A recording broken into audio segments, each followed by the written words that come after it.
Hello అండి, welcome back to our channel. మన ఈరోజు వీడియో వచ్చేసి భారతదేశంలో విద్య యొక్క చారిత్రక అభివృద్ధి ఏ విధంగా జరిగింది, దానిలో ఉన్న కమిటీలు కమిషన్లు గురించి ఇయర్స్ ఇవన్నీ కూడా మనకి ఇందులో వస్తాయన్నమాట. ఓకేనా. ఇందులో వచ్చేసి మనం విద్య మరియు విద్యకు సంబంధించిన నిర్వచనాలు, విద్య అనే పదం ఎట్లా వచ్చింది, పూర్వవేద కాలం నుండి స్వతంత్ర పూర్వకాలం వరకు విద్య అభివృద్ధి ఏ విధంగా జరిగింది అనే అన్నీ కూడా ఈ వీడియోలో చూద్దాం. ఓకేనా. ఇది తెలంగాణ డిఎస్సికి సంబంధించిన పర్స్పెక్టివ్ ఇన్ ఎడ్యుకేషన్ విద్యా దృక్పథాల టాపిక్ అనమాట. ఓకేనా. మనం మ్యాటర్లోకి వెళ్ళిపోతే విద్య చాలా విస్తృతమైన పరిధిని కలిగి ఉంటుంది. విద్య అంటే విద్యార్థి పాఠశాలలో నేర్చుకునే జ్ఞానంగా లేదా జీవిత అనుభవాల వల్ల కలిగే జ్ఞానం వికాసం. ఓకేనా. విద్య అనే పదం విద్ అనే సంస్కృత పదం నుంచి వచ్చింది. ఇది ఇంపార్టెంట్ చూసుకోండి. విద్య అనే పదం ఎక్కడి నుంచి వచ్చింది అని అంటే కనుక విద్ అనే సంస్కృత పదం నుంచి విద్య అనేది పుట్టడం జరిగిందనమాట. విద్ అనగా తెలుసుకోవడం, సంభవించడం, కనుగొనడం, అవగాహన అనే అర్థాలు ఉంటాయి.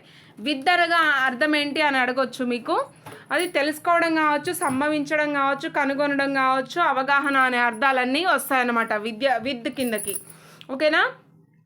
అదే కనుక మనం ఇంగ్లీష్లో కనుక చూసుకున్నట్లయితే ఎడ్యుకేషన్ అనే ఆంగ్ల పదం ఎడ్యుకేర్ అనే లాటిన్ భాషా పదం నుంచి పుట్టిందనమాట. ఎడ్యుకేషన్ అనే పదం ఏ భాషా పదం నుంచి పుట్టింది అని అంటే కనుక ఎడ్యుకేర్ లేదా ఎడ్యుసేర్ అని కూడా అంటారు అనే లాటిన్ భాషా పదం నుంచి రావడం జరిగింది.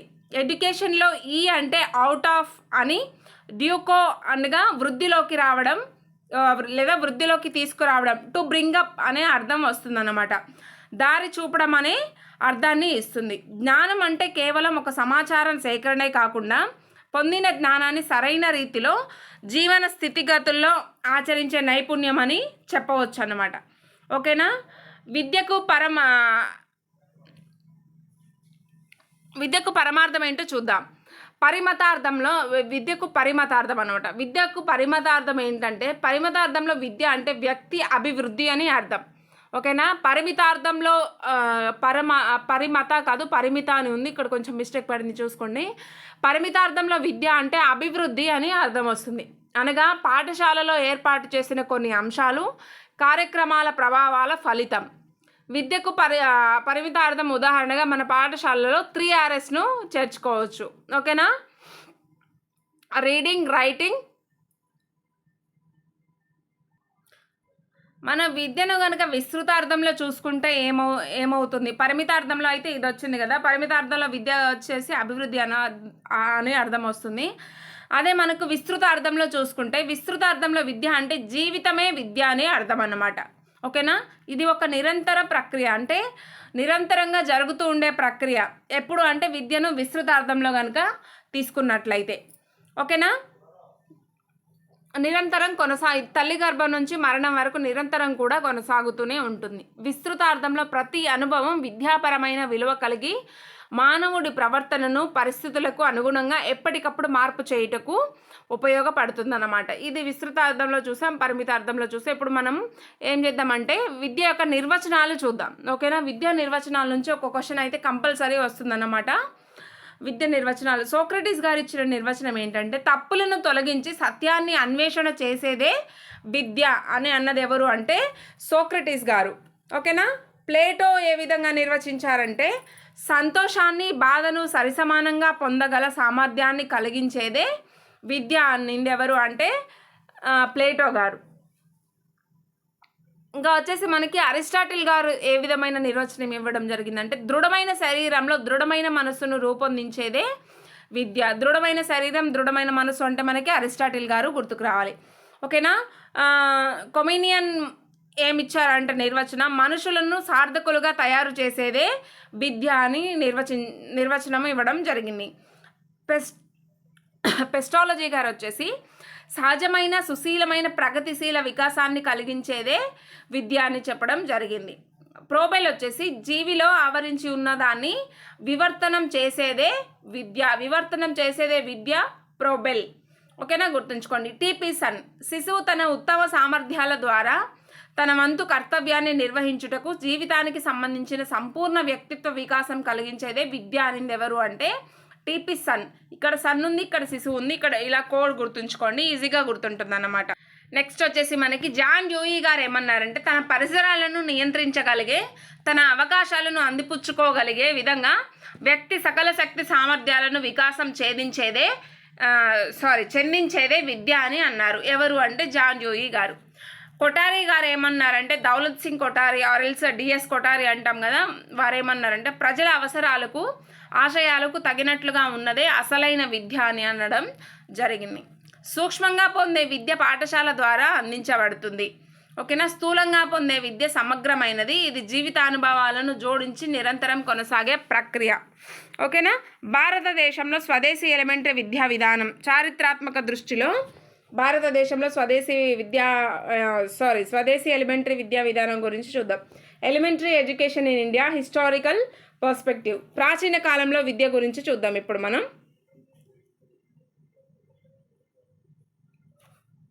ప్రాచీన కాలపు విద్య బోధన చాలా వరకు సాంప్రదాయక పద్ధతుల్లోనే కొనసాగుతుంది. ఆశ్రమ విధానంలో విద్యను అభ్యసించేవారు. నియమిత కాలం, నియమిత అంశాలకు ప్రాధాన్యత ఇవ్వలేదన్నమాట. ఓకేనా. అవసరం, అవకాశం, సందర్భానుసారంగా బోధించేవారు. వార్షిక పరీక్షలు అనే భావన అప్పట్లో ఉండేది కాదు. మనకి ఇయర్లీ, క్వార్టర్లీ, హాఫ్ ఇయర్లీ ఇట్లాంటివన్నీ ఇప్పుడు ఉంటున్నాయి, కానీ అప్పట్లో ప్రాచీన కాలంలో అవేమీ లేవట. ధర్మసూత్రాలు, సత్యం, న్యాయం, సామాజిక ప్రాతిపదికన వ్యక్తి అభిరుచిని బట్టి ఆయా రంగాలలో శిక్షణ ఇచ్చేవారు. ఓకేనా. ఈ కాలంలో అన్ని వర్గాల వారికి విద్యను అందించడం జరిగింది. ఆనాటి ప్రజలు మంచి విద్య ద్వారా మోక్షం లేదా ఉజ్వలమైన జీవితం లభిస్తుంది అని భావించేవారు. మంచి విద్యను పొందడం ద్వారా మోక్షం లభిస్తుందని ఆనాటి ప్రజలు భావించేవారట. ఓకేనా. నెక్స్ట్ వచ్చేసి ఆ కాలంలో వర్ణాశ్రమ ధర్మాలకు బదులుగా వర్ణ వ్యవస్థ అంటే నిమ్న వర్ణాలు, అగ్రవర్గాలు, కుల వ్యవస్థలు అనేవి కుల వ్యవస్థకు దారి తీసాయి అన్నమాట. ఓకేనా. కుల వ్యవస్థ అంటే ఆ కులం వారు ఎక్కువ, ఈ కులం వారు ఎక్కువ, ఉన్నత వర్గాలు, నిమ్న వర్గాలు, వారికి విద్య అందాలి, వీరికి విద్య అందొద్దు, అట్లాంటివన్నీ కూడా ఉండేవన్నమాట. హిందూ సమాజం బ్రాహ్మణ, క్షత్రియ, వైశ్య, శూద్రులుగా వర్గీకరణ జరిగింది. సమాజంలో ఏంటంటే మనకి వేద విద్య, మీరు మన ఛానల్లో వేద విద్య ఎవరైనా చూడని వాళ్ళు ఉంటే వెళ్ళి చూడండి. డీటెయిల్గా నోట్స్ పెట్టడం జరిగిందన్నమాట. Video, long video. అందులో ఏంటంటే మను ఉన్నారు కదా, మను అనే ఆయన తన మనుస్మృతి అనే గ్రంథంలో ప్రజలను ఈ విధంగా వర్గీకరించడం జరిగింది. తల నుంచి పుట్టిన వాళ్ళు బ్రాహ్మణులు, భుజాల నుంచి పుట్టిన వాళ్ళు క్షత్రియులు, తొడల నుంచి పుట్టిన వారు వైశ్యులు, పాదాల నుంచి పుట్టిన వాళ్ళు శూద్రులు అని అన్నారు. ఈ ముగ్గురికి విద్య అందింది, శూద్రులకు మాత్రం విద్య లేదు. వీరికి సేవకులుగానే ఉంచడం జరిగింది. ఓకేనా.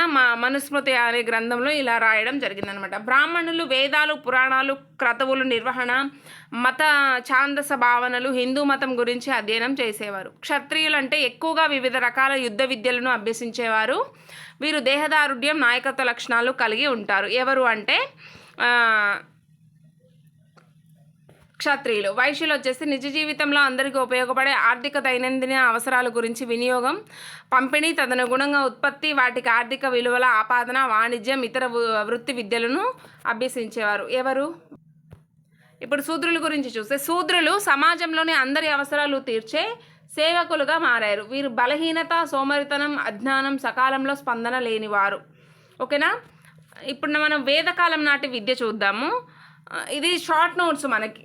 ఓకేనా. మీకు ఫుల్ లెంత్ నోట్స్ కావాలంటే మన ఛానల్లో ఉంది, వెళ్ళి చూడండి. ఓకేనా. ఈ వీడియో కిందనే ఆ వీడియో కూడా లింక్ మీకు ట్యాగ్ చేస్తాను, చూడండి. వాళ్ళు ఎవరైనా ఉంటే చూడండి. వేదకాలం నాటి విద్య అంటే ప్రాచీన కాలంను మనం చరిత్ర తెలియని రోజుల నుంచి 12వ శతాబ్దం వరకు అని భావిస్తామన్నమాట. ఈ కాలం చాలా పెద్దదిగా ఉండడం వల్ల సులభంగా గుర్తించడం కోసం కొన్ని ప్రధాన కాలాలుగా విభజించుకోవడమైనది. అవేంటంటే వేదకాలం చరిత్ర తెలియని రోజుల నుంచి క్రీస్తు పూర్వం 1000 వరకు, ధర్మశాస్త్ర కాలం వచ్చేసి క్రీస్తు పూర్వం 1000 నుంచి 500 వరకు, పురాణ కాలం వచ్చేసి 500 నుంచి 800 వరకు. భారతదేశ చరిత్ర సంస్కృతి వేదకాలంతోనే ప్రారంభమైంది. వేదం అంటే జ్ఞానం అని అర్థం. వేదం అనే పదం విద్ అనే మూలధాతువు నుండి ఆవిర్భవించడం జరిగింది. ఓకేనా. నెక్స్ట్ వచ్చేసి మనకి వేదం అనే పదం ఆధ్యాత్మికతను సూచిస్తుంది. విద్ అంటే తెలుసుకోవడం అనే అర్థాన్ని సూచిస్తుంది. వేదకాలంలో విద్య అంతిమ లక్ష్యం వచ్చేసి మోక్షాన్ని పొందడం. వేదకాలంలో విద్య యొక్క అంతిమ లక్ష్యం ఏంటి అని క్వశ్చన్ అడిగితే మోక్షాన్ని పొందడం అని ఆన్సర్ చూస్ చేసుకోవాలన్నమాట. ఓకేనా, ఇది ఇంపార్టెంట్, గుర్తుంచుకోండి. వేదకాలంలో విద్యా లక్ష్యం వ్యక్తి తన నిజ జీవితంలో ఎదురయ్యే సమస్యలను, సమాజం ఎదుర్కొంటున్న సమస్యలను పరిష్కరించుకునే విధంగా తయారు చేయడమే. ఓకేనా, వేదకాలంలో ప్రధానంగా వాచిక లేదా మౌఖిక పద్ధతిలో జరిగేది. వాచిక లేదా మౌఖిక అంటే మౌఖికంగా అంటే ఓరల్గా, ఇప్పుడు నేను ఎట్లా ఉన్నాను, ఓరల్గా మీకు క్లాస్ చెప్తున్నాను, మీరు వింటున్నారు. ఓకేనా, అట్లా మౌఖికంగా చెప్పే పద్ధతిలోనే జరుగుతుంది. గురువు గారు ఎదురుగా ఉంటారు, పిల్లలు కూర్చుంటారు, చెప్తారు, వింటారు, అంతే. ఓకేనా, దాన్నే మౌఖిక పద్ధతి అంటారు. వేదకాలంలో విద్యార్థులకు వచ్చిన సందేహాలను చర్చా పద్ధతి ద్వారా నివృత్తి చేసుకుంటారు. ఈ పద్ధతి శిష్యుడు మేధను పెంచుతుంది. చర్చా పద్ధతి అంటే ఒకరికి వచ్చిన డౌట్స్ని వేరొకరితో షేర్ చేసుకొని క్లియర్ చేసుకుంటారనమాట. స్టూడెంట్స్కి గురువుని అడగడం లేదు. బ్రాహ్మణ కాలం వచ్చేసి, బ్రాహ్మణ కాలంలో విద్యా బోధన మౌఖికంగానే జరిగిన తాళపత్రాలు, భోజపత్రాలపై లిపి రూపంలో శ్లోకాలను రాయడం ప్రారంభమైంది. ఓకేనా, బ్రాహ్మణ కాలంలో ఏమైందంటే మౌఖికంగానే జరిగినా కూడా తాళపత్రాలు మరియు భోజపత్రాలపై లిపి రూపంలో శ్లోకాలను రాయడం జరిగిందన్నమాట. బౌద్ధ కాలంలో విద్య వచ్చేసి మనకి పబ్బజ అనే ఉత్సవంతో ప్రారంభమవుతుంది. పబ్బజ అంటే పాళీ భాషా పదం. దీనికి అర్థం ముందుకు వెళ్ళడం.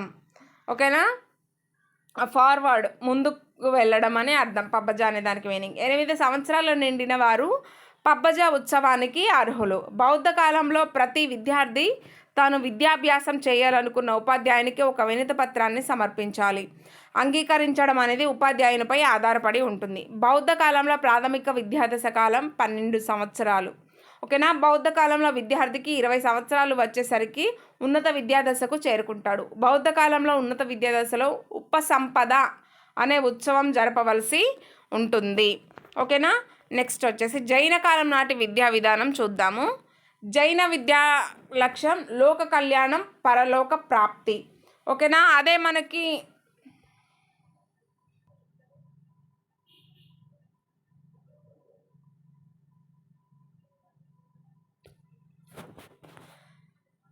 వేదకాలం విద్య అయితే కన్నా మనం ఏం చెప్పాలంటే మోక్ష సాధన. వేదకాలం విద్యా లక్ష్యం ఏంటంటే మోక్ష సాధన అని చెప్పొచ్చు. అదే జైన కాలం నాటి విద్యా లక్ష్యం ఏంటంటే లోక కళ్యాణం మరియు పరలోక ప్రాప్తి అనమాట. జైన విద్యకు ప్రమాణాలు వచ్చేసి త్రిరత్నాలు.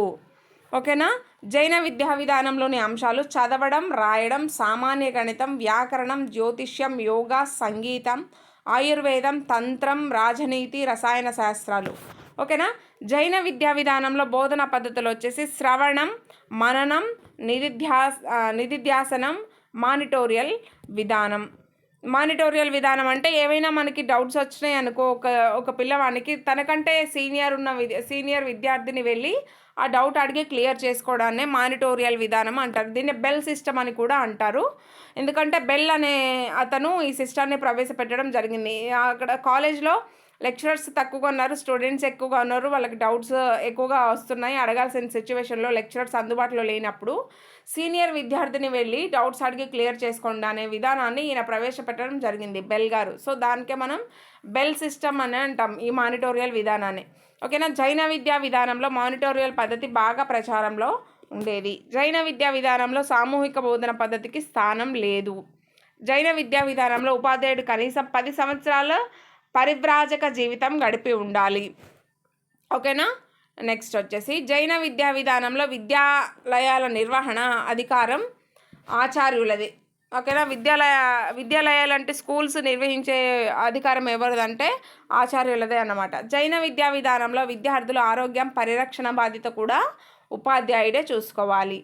జైన విద్యా విధానంలో గురువులను దైవంగా భావించి వారి ఆజ్ఞలను తప్పనిసరిగా పాటిస్తూ విద్యాభ్యాసం చేసుకోవాలి. వేదకాలంలో లాగా జైన కాలంలో కూడా విద్యార్థి ఎన్నిక అర్హత సమర్థతను బట్టి జరిగేది. జైన కాలంలో విద్యార్థి సంఘంలో చేరడానికి ముందు విద్యార్థులు వారి తల్లిదండ్రుల యొక్క అనుమతిని పొందాలన్నమాట. జైన సంప్రదాయాలతో వైదిక విద్యా విధానం లాగా ప్రభుత్వాధికారం లేదు. విద్యాలయాలపై ఎటువంటి అధికారం లేదు. జైన విద్యా విధానంలో సన్యాసులు ఆశ్రమాలు, ఆరామాలు, విహారాలలో విద్యను అందించేవారు. జైన విద్యా విధానంలో స్త్రీలు విద్యాభ్యాసం చేయడానికి అవకాశం ఉండేది. కానీ పరిణామం వలన విద్యాలయాల్లో స్త్రీలకు పరిణయం వలన విద్యాలయాల్లో స్త్రీలకు ప్రవేశం నిషేధించారు. ఆ కాలంలో కొంతమంది స్త్రీలు తత్వశాస్త్రంను అధ్యయనం చేశారు. పరిణయం వలన అంటే పెళ్లి చేసుకోవడం వల్ల వారికి విద్యాలయాల్లో స్త్రీలకు ప్రవేశాన్ని అనేది నిషేధించడం జరిగిందన్నమాట. ఇదండి మనకి వేద విద్య, హిందూ విద్యా విధానం అయిపోయింది. జైన విద్య, బౌద్ధ విద్య అయిపోయిందన్నమాట.